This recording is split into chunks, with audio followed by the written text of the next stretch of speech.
Well, hey, welcome back to Country Fried Rock. We dug out a couple of old hard drives, found some of these old episodes from 2009 through 2020, and figured, what the hell, y'all should hear them. Ton of fantastic musicians and bands, many of whom are still out there making great music. I decided to just throw some of these old episodes back out there. They have not been re-edited, so half these places don't even exist anymore.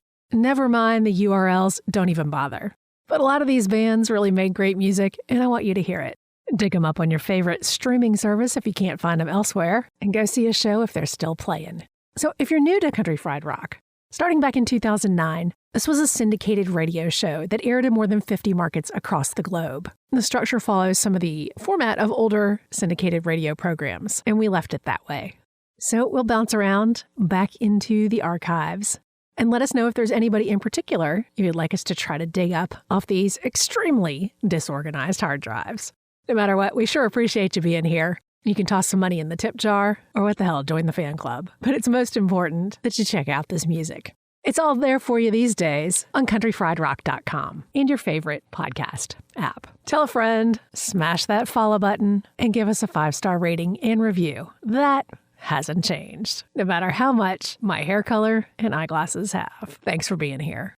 Welcome to Country Fried Rock. I'm your host, Sloane Spencer. This week I'm talking with Lilly Hiatt about her recent album, Royal Blue, available now on Normal Town Records. Hiatt's debut album was strongly in the singer-songwriter camp, and her sophomore release takes her much more in the direction of her live shows. No folky coffee shop barista right here. Lilly Hiatt is channeling her creative insecurity and taking her songs one step further. Expect a lot more to come from Lilly Hiatt today on Country Fried Rock.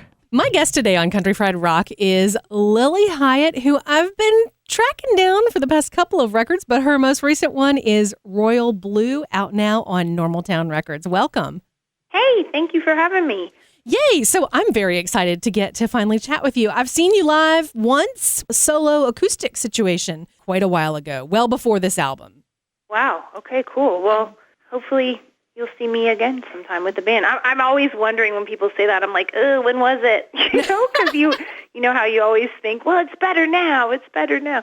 So that is how it goes. Well, all right. So Royal Blue's been out for a while. What have you been up to with it?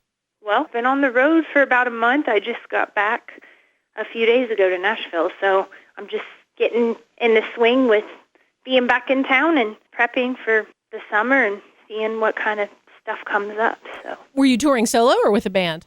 I did some stuff with a band. We went to South by, which was really fun. And then I did a lot of stuff as a duo, so me and guitar player. Mm-hmm.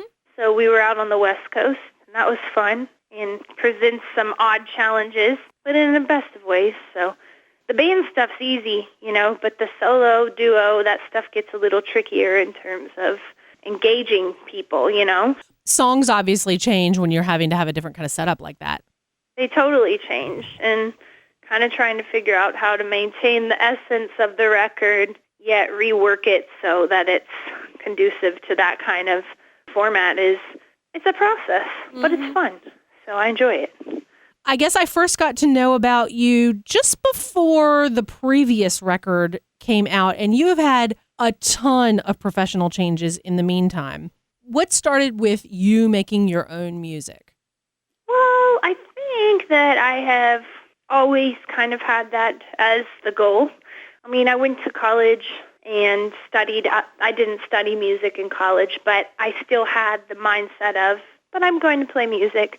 So I suppose it became something that was the focus of, I'm really going to try going for this when I moved back to Nashville after college. So that was, sadly, it was longer than I'd like to admit. I think it was like 9 years ago or something like that. I don't know, I'd say 2006. Mm-hmm. But, in the meantime, I've worked a lot of different jobs, mainly coffee shop type things, and, kind of been chipping away for a little bit at this. So let's see, when I made that first record, it was 2012, and it took about a year to make it, so maybe we got started on that 2011-ish. So, God, that was a while ago, but I had songs, and I'd done a little EP, and I'd done some recording. My dad had a studio, and I'd done some recording with him, and then I decided I need a whole record so I can put it out there.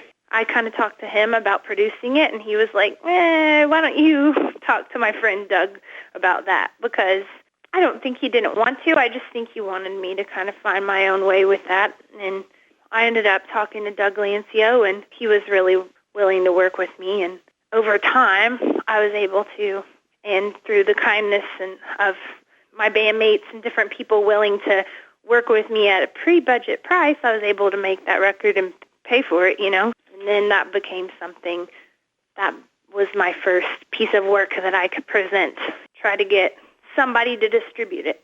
That was a great opportunity for you to say, this is me doing my thing, which I respect your father for not assisting you on that particular process. Yeah.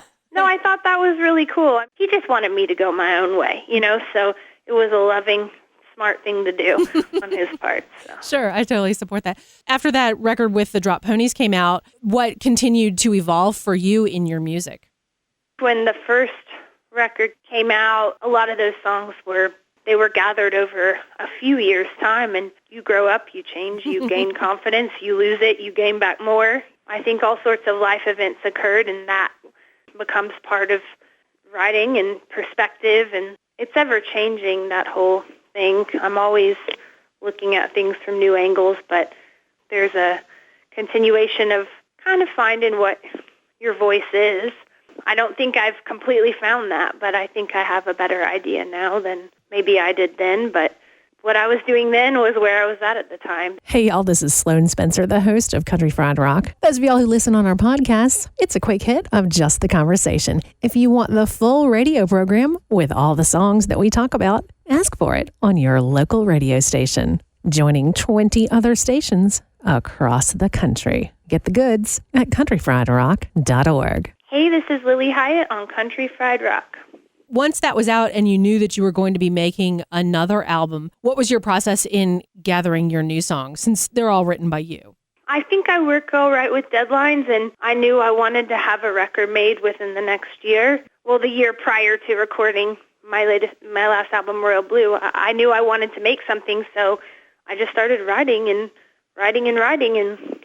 before I knew it, I had, over that year's time, at least 15 songs that I wanted to show other people, and that's what we ended up recording is 15 songs, but we only put 12 on the album.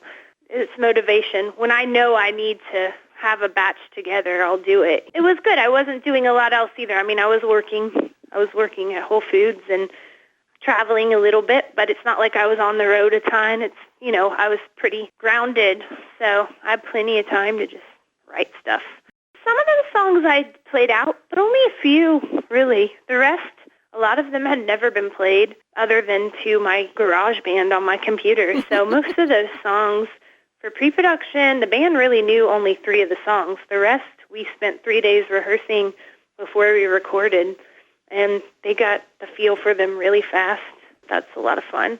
I like the people I play with because we all speak a similar language, so there doesn't have to be a lot of, I don't like telling people what to do, but I do want them to do what I like, so it's nice to have a band where you're all on the same page and you don't have to say, do this, no, don't do that. Everyone's able to express themselves, and it can be a cohesive thing. How did you choose to work with Adam Landry?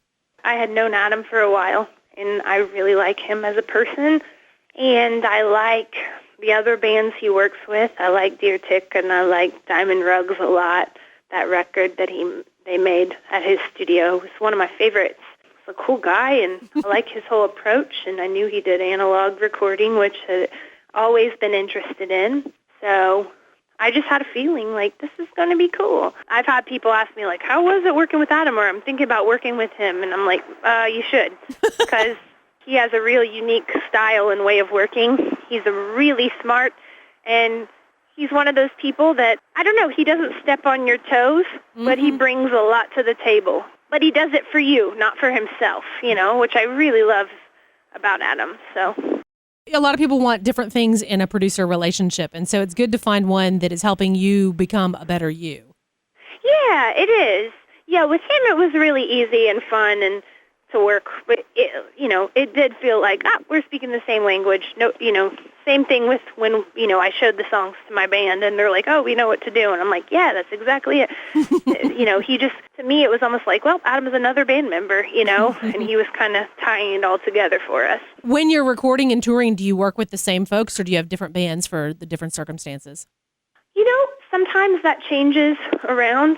I was happy because I got to make Let Down and Royal Blue with the same band, which I thought was cool. In my mind, I've always wanted to be part of a band, and it so happens that I ended up I hesitate to use the term solo artist, but that is kind of what I am at the end of the day, So sometimes there is a revolving cast, but I have my preferred group that in my head I think, that's my band. Not that I think they're mine exclusively, but I want to change stuff up too. You never know what can happen. And everyone that I play with, most of them play with a lot of people, and that's part of the fun. And sometimes somebody can't go on the road, and you got to call someone else, and you meet someone else who's really fun and great to play with, It's fun to have your crew, and it's fun to keep it open as well. I'm your host, Sloane Spencer. You can keep in touch with us on Facebook, but I really like Twitter, where we are at Country Fried Rock, ending with ROK. And if you want to see pictures of my shoes, my dog, and my lunch, stop by Instagram. But whatever way you like to hang out, stop by and say hey. Hey, if you'd like to know more about my music and what I'm doing, check out LillyHiatt.com. Lilly, LILLYHIATT.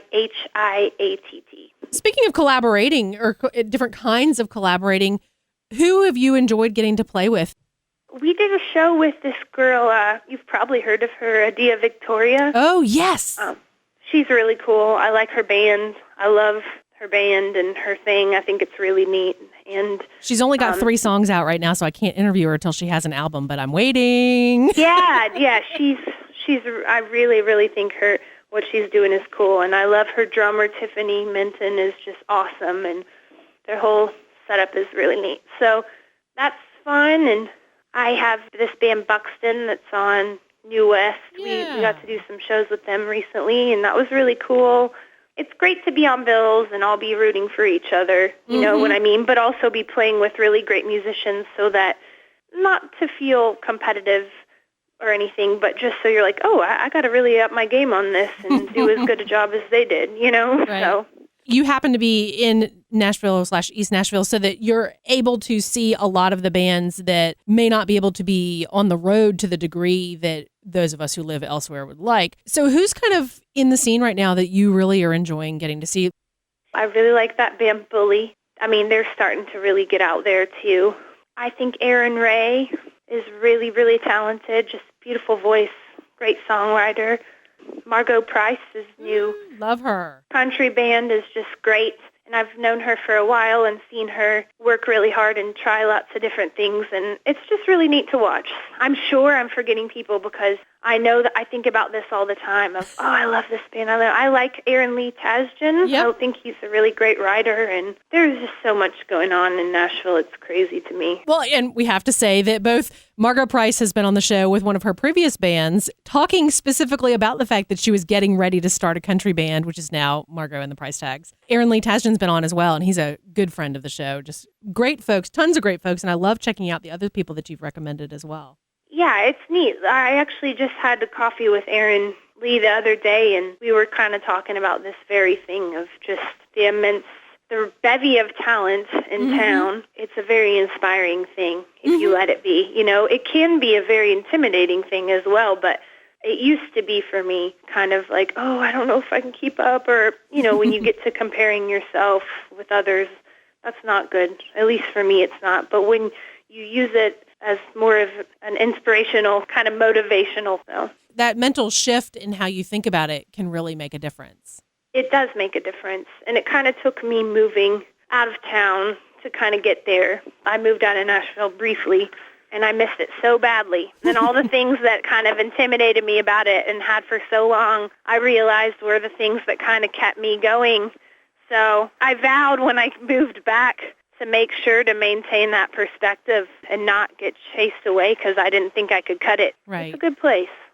And, I think that's also the nature of anyone who sees themselves as a creative person is there's that Venn diagram that went around Facebook for a while of like a balance between massive ego and massive self-doubt. And that overlap is where the creativity comes out. Oh, absolutely. You kind of need that push-pull kind of thing. It is egomania with an inferiority complex. Totally. It cracks me up. I mean, I do this all the time. I'll think, well, I shouldn't be saying this out loud. I think every creative person totally gets it. Yeah, like I don't think I need to say anymore, but you know what I'm talking about. So Totally. It's interesting. But then it's like, how would you know what to write about if you didn't feel all that stuff or think about it all or have it churning in your head, Do new things come to you when you put yourself on a schedule, or are they continuing to come? Since we were on the road, I get to this point where writing is a real helpful way for me to process. And when I haven't done it in a while, I literally feel like I'm going to explode, not with hit songs, but just with emotion. Yeah. So I have to, that's the outlet for it. So when I'm on the road, I'm not the best at writing on the road. I hope that changes, and I think it will. I wrote a little bit when we were out there, but you spend a lot of time around other people and moving or in the car or whatever, but you're also observing so many things. So since I've been back, I have been writing some and really kind of enjoying just processing all that information. I mean, we just traveled from the Northwest down to Southern California, over to Denver, back to home. That's a lot of driving, a lot of scenery, and a lot to think about, in the meantime. So it's giving me things to want to explore. It's because I get a little caught up with the new record out. Like you get caught up with those songs of like, well, because I'm still learning how to put those out there, I'm trying to get a grip on all that sort. The songs that you've already got out there are probably changing. Yes, they are changing. You're right. And it's funny how songs do that. And it's funny how you can play a song you wrote 5 years ago and it means something else to you, down the road. It's really weird. I love that about writing. I have songs from my first record that I play now and I still relate to them, but in a different way. I'm like, but I wrote this and I knew what I wrote it about, but now it's changed. And that's kind of neat. Hey, y'all, this is Sloane Spencer, the host of Country Fried Rock. We've had an incredible year with more people finding us on the radio and our podcast than we ever imagined. Thank you all so much. Careful what you wish for. You just might get it. You can buy my new album, Royal Blue, on Amazon, iTunes, or at your local record shop. That is cool. And especially when it's like, oh, yeah. Yeah, exactly. And I mean, that happens with songs I listen to as well, So, I don't know, it's fun to explore. It's fun. Writing is, of all of the parts of this, the showbiz, the singing and all of it, and playing live and recording, I love it all, but my favorite part is the writing. If it weren't for that, I don't think I'd do it, because I do have pretty bad stage fright. I don't know if that comes across. I did not know that. I don't think it's extremely apparent, but I have it. I mean, there is part of me, I love getting on the stage as well, but I don't know. It's more about, I want to share these words with you, So I can get on stage in front of 1,000 people more easily than I can in front of 100 people. I can understand that. Because there's an anonymity to that crowd. I was just about to say that anonymity is a gift, and I feel the same. Playing for friends is so scary to me, as opposed to playing for strangers. I'm like, okay, I don't know you, you don't know me. We're good. We don't know each other or anything. Well, take it or leave it. But with my friends, I want to do my best for anyone, but with friends, you're like, oh, you know me. And it can be harder for me in front of people I know to kind of get into that stage persona. So part of me is like, oh, they know me, and they're going to think I'm being a goofball, because they know how awkward and silly I am. And now I've got to be, it's like you're yourself on stage, but you're in an inflated version, however subtle that is or not, So you're going to continue to tour a bit this summer. What does that look like for you? Yeah. Well, right now I'm patching that together. I've got playing this neat festival in St. Louis called Twang Fest. We've got something in town. I'm hoping that Aaron Lee and I get to get out on the road this summer. We had talked about that. So, ooh, that would be good. It would be really good, and I think it'll be cool. So hopefully that all works out. There are a lot of things up in the air at the moment that hopefully will not be so up in the air in the next couple weeks. So yeah, the goal is to stay on the road for as long as I can. So and I think in the fall, you're actually going to be heading up towards, we have a great radio station and music venue that we're big buddies with up in Goshen, Indiana, with both 91.1 The Globe college radio station and then also Ignition Music Garage in Goshen. Yeah, I've heard nothing but wonderful things about Ignition. Everyone says it's just awesome there. I'm excited. So what else do you have in store? Well, right now, the goal is, I've been doing this duo stuff, which is great, and I plan to do more of it, and hopefully be touring with the band more consistently, and to write a lot. I want to make more albums. You know, the focus right now is this one, Royal Blue, and hopefully there will be another one, I don't know when, soon. You know, I don't want to quit. I don't want to give, you know, I think everyone has that fear when you're at where I'm at, where it's like, all right, you chip away at this, and it takes time, and you pay your dues, and then you keep paying them, and you keep paying them, and there's always that fear of, what if I don't get to make another album? And then you realize I can always make another album. There's all kinds of ways to do that. So I want Royal Blue to reach the hands of whoever finds it valuable, and I want to keep writing and recording and playing. Well, you know, as a fan, there's definitely you can hear some the progression from the previous record to Royal Blue. Tell me about the album art on Royal Blue. That's like a funky top view of a gemstone and then your head. And I know. Isn't that cool and weird? It is. I really was excited about it. We went through a lot of different potential covers, and my friend Jordan Knoll did that artwork. He's awesome. He lives in Atlanta. He's done some work with Normal Town and New West. I really like him and his spin on things. He always does kind of out-of-the-box type stuff, so which I'm a fan of. You know, there are all these pictures of me, and it could have been the kind of thing of like a pretty picture with my name on it and this and that, which is nice, and I like album covers like that. But I just wanted to, when he threw that one at me, I was like, wow, that's really cool and wacky, and you know, if I saw that, I'd remember it. It looks kind of trippy, and my head inside a jewel, you know. So, and we wanted to put the blue theme in there because why not, you know? It's fun with the color. And I just wanted something memorable, you know, and it kind of represented this time in life. So one of the things that you haven't specifically brought out is that lyrically on this record, some of it's really funny.